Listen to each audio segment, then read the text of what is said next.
Hey guys, I just wanted to do a quick little video. Sorry about my voice being so raspy. Not really feeling that great today.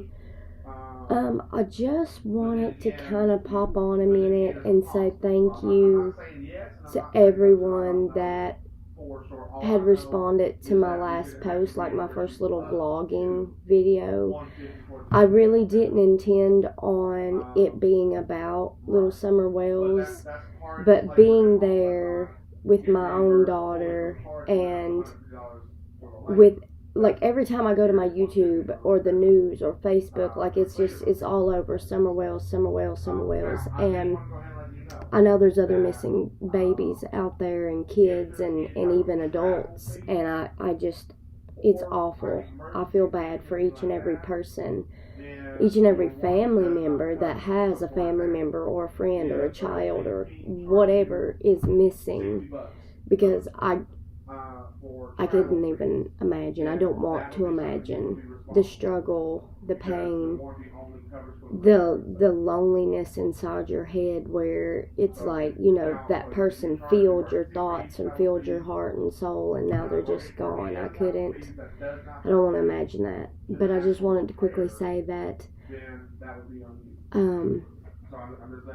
I didn't intend on it being about her, but I was there and I got thinking about her, and I just wanted to kind of take a moment to realize that this baby is out there somewhere, whether she's dead or alive, and she's not with her family. She's not with her mom, she's not with her dad, she's not with her brothers, aunts, uncles, cousins, grandparents. It's really sad whenever a kid, a baby child goes missing. And but thank you for all the kind words and, you know, the prayers and the hopes. I just, you know, being so close to where she lives and things, it's heart-wrenching, you know, to see that baby and know that you don't even, like, it. Oh, countless hundreds of people have been scouring the area, miles and miles away from the area even, and it's like she just vanished. So I felt bad, and being there and all the kids were playing and having a good time, and I just, you know, needed to walk off and take a moment because I was getting really depressed. And we didn't stay long, maybe 45 minutes to an hour. Like, it was starting to get dark. It was about 9 o'clock. Ooh. It was about 9 o'clock when we left. But everyone, just please hold on to your babies tight. You know, if they're outside, be vigilant. You know, go check on your kids. If they're alone in the house somewhere for more than 30 minutes and you don't hear from them, go check on your kids. You know, I grew up in a holler in Kentucky, like, it's called Left Fork of Toller. Super, just a little dead end road, just goes up into the mountains. You turn around, you come back out. And back when I was a kid, you know, it was one of them type of, like, neighborhoods where you know everybody and everybody's practically family, you know, aunts, uncles, cousins, brothers, sister, etc. So it wasn't a big deal for kids to, like, get out and go wander off by themselves. But you never know what could happen. You never know who could be lurking around. You don't know. So just always, please be vigilant of your kids. I don't care if they're 14, 15, 16 years old. If they're outside on their own and they don't have a phone and you ain't seen them in 20, 30 minutes and you know that they should be somewhere in the area, you need to go check on your kids. I can't stress that enough, and I'm sure everyone knows that, but I guess this kind of hits so close to home. One, because we live so close to where Summer lives, and two, my daughter was almost kidnapped when she was about 9 months old. And so now it kind of just haunts me. Every time a child goes missing, it haunts me. It just breaks my heart. We were in Walmart in Pikeville, and it was me and my mom and my husband, and we were getting some stuff for the house. We were staying with her at the time. We had just sold our first trailer that we owned or whatever. It was our first little home. We had just sold it. We had stayed with Mom while we was waiting to see if we got the other place and how much of a down payment we was going to need and all that good junk. So anyway, we was at Walmart, and there was this really, I'm not trying to be rude or mean, but this creepy old lady that reminded me of Mother Gothel off of Tangled. If any of y'all have ever watched like the Disney movie Tangled, the old lady, like before she brushes the hair, you know, and poofs back into youth. I swear it's what she reminds me of, or did. But anyway,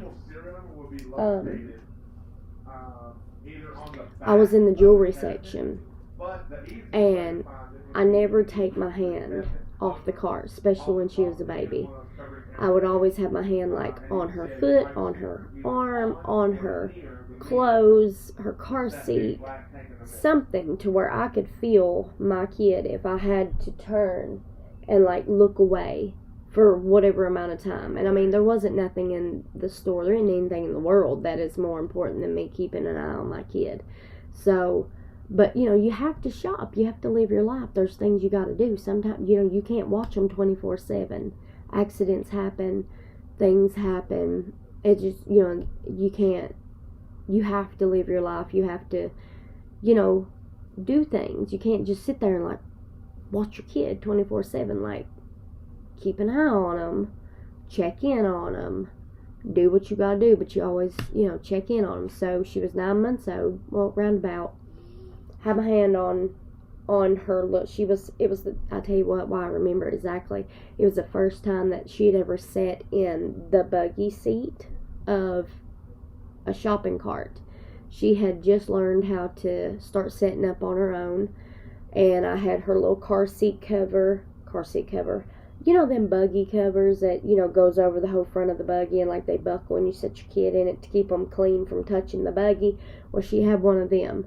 So I had that over the buggy, and then I put a blanket down behind her for added extra cushion to help kind of hold her up, because she was still little, you know, she was like barely 9 months. And so I tightened up her little belt a little bit, made sure she had stuff around her to keep her from wobbling over and all that good jazz, overprotective.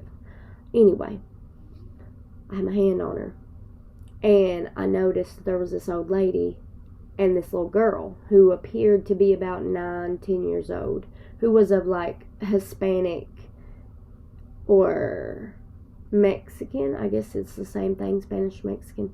Anyway, she looked like my brother and sister. My brother and sister's half Mexican, so she reminded me of them. Very beautiful, naturally tan skin, dark curly hair, very, very pretty little girl. But the old lady she was with was white, like ghostly white.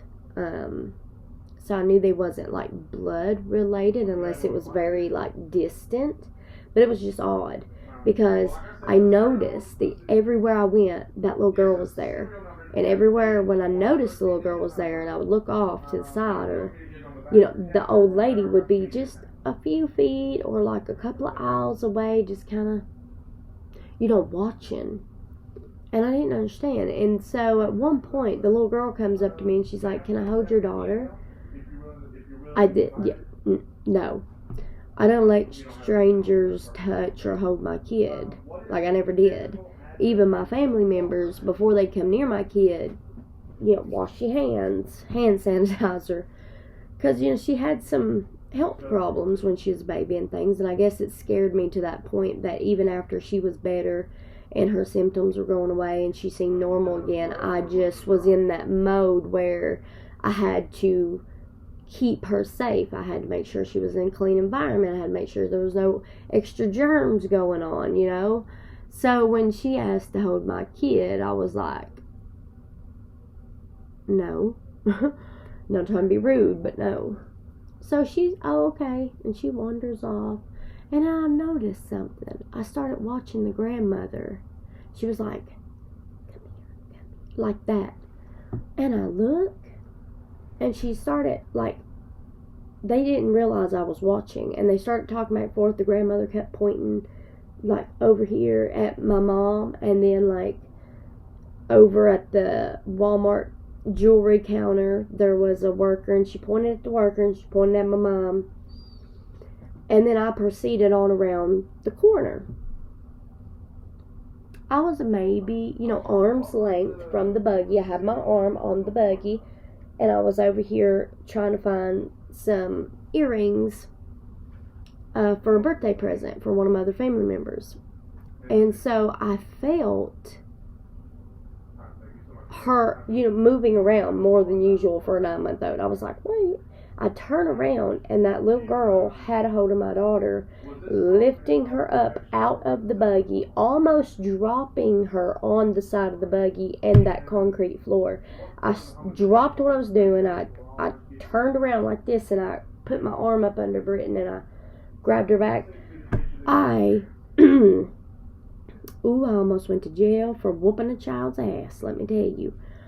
I got this close to her. I said, what in the world are you doing? Why would you touch my child? I told you no, you have no right to come over here and try to lift her up. You almost dropped her. I said, you're lucky you didn't drop her.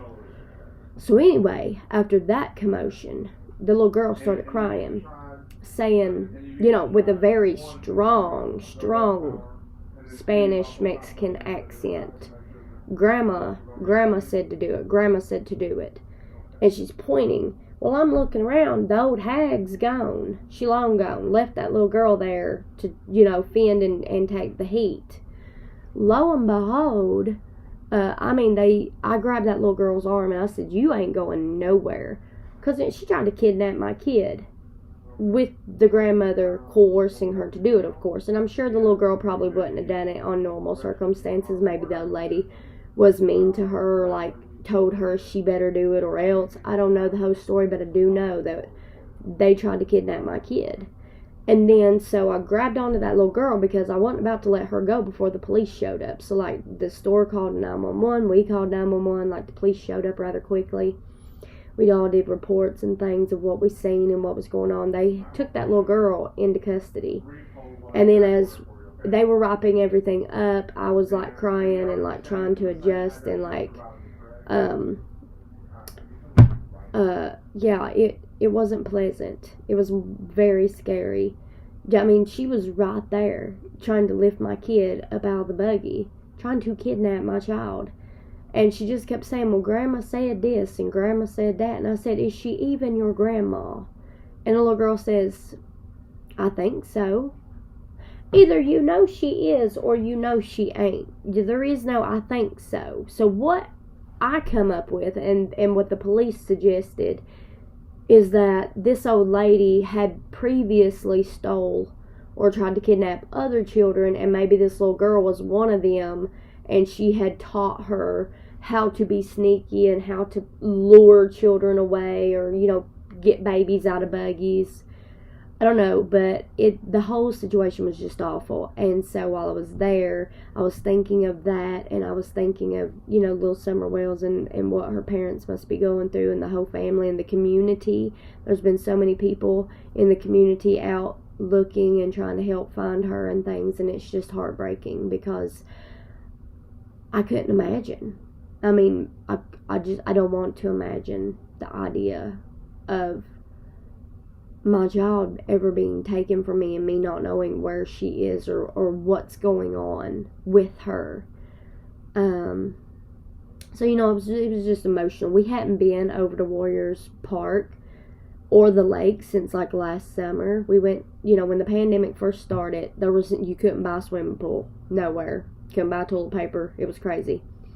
So what we did, we'd go down to the lake and swim. And the lake, where the part that we swim, is over, like, you're driving into the park, and, like, if you go straight is the kids park down here at the end where I was at in the video. But as you're coming into the park, if you go this way across, like, the little bridge thing, it takes you over by the lake and like by the walking track and all that. So we would always go over and park by the walking track and then go down the little grassy hill.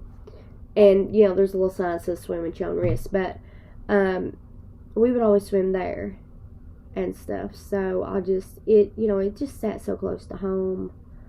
And I didn't intend on yesterday's video to be about her. I just wanted to take a moment and share my condolences with the family, my sympathy for the family and the friends and the community and anyone that is involved, that has put in the hours and the sweat and the tears and the bloodshed to try and find this baby.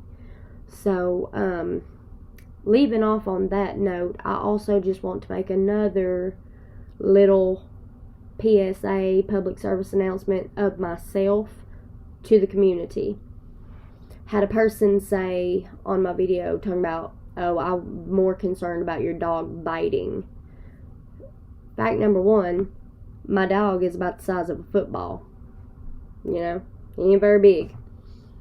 And yes, he has nipped from time to time, but it was in crazy circumstances where he was super, super stressed out or nervous or scared, or some stranger's dumbass done went and stuck their hand in my car after me telling them, no, go away, and they would do it anyways, you know, trying to sue somebody for a lawsuit's what the police said. But I just want to clarify and just say that I jokingly say sometimes, oh, my dog's like a cute piranha, he got teeth, he bites, blah, blah, blah, blah. When I say he bites, I just mean that he is an animal. I mean, he's a wild animal. I mean, obviously not wild, but he's an animal. And when I was 7 years old, I got viciously almost killed by a chow. I was 7 years old. This whole side of my arm was ripped open. You could see my bone, my stomach. It had took its two bottom teeth, and its two bottom teeth had jerked down in my stomach and ripped up like this. I had holes everywhere. It was trying to drag me up underneath a wooden shed while I was kicking and screaming. They had to come with 2x4s and broke several 2x4s over the top of this dog before it would even begin to let go. And when it let go, it turned on the person hitting them with the tool, with the wood, and then came straight back and reclamped onto me. I was viciously attacked by a dog that seemingly was a good dog. I mean, I just want to make that clear, that animals can change their mind just like a human in a split moment. If they're scared, if they're nervous, if they're feeling sick, if they're having a bad day. Dogs have personalities too. And so when I'm out in public with my dog, I am very hyper vigilant with him. I make sure that he is always on his leash. I make sure that that leash is shortened to the point where if someone does come running up to me, a child, another animal, whatever it may be, I can grab him up quickly so that there's no kind of altercation. So I tell people, yeah, no, baby, you can't pet my dog, he bites. No, you can't pet my dog, he bites. No, you cannot pet my dog, you're a stranger, he don't know you. You get what I'm saying? It's like a safety net. He's not vicious. He's not out for blood. That is a safety net for me, because even the sweetest, kindest dog could have a bad day, could not feel good, could be in a bad mood and just be like, bitch, please, I'm gonna bite the hell out of you if you don't leave me alone. I mean, it happens all the time. Seamlessly innocent dogs just randomly biting people who have never bit nobody before, who have always had a clean record, blah, blah, you know what I'm saying? Like, anything can happen. Animals are not robots. They have their own mind. They know who is good and who isn't, and if they're having a bad day, you don't know what that dog's going to do, because they can't communicate like we can communicate. They can't tell us, hey, Mom, I'm having a bad day, I don't want to go anywhere. Hey, Mom, I'm having a bad day, like, don't touch me.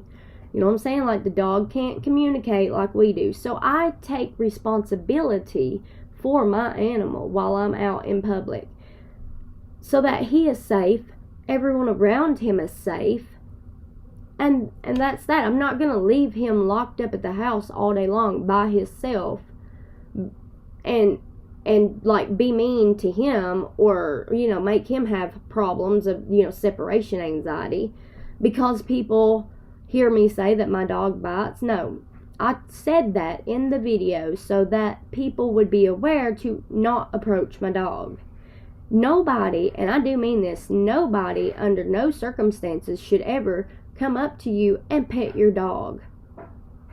Even if they ask, even if your dog has never, ever, ever bit or done anything out of the norm, tell people no, because you don't know if that baby's having a rough day. You don't know if he or she is just sick to their stomach or just in a mood. Animals have moods up and down just like humans. They could be happy one minute and upset the next.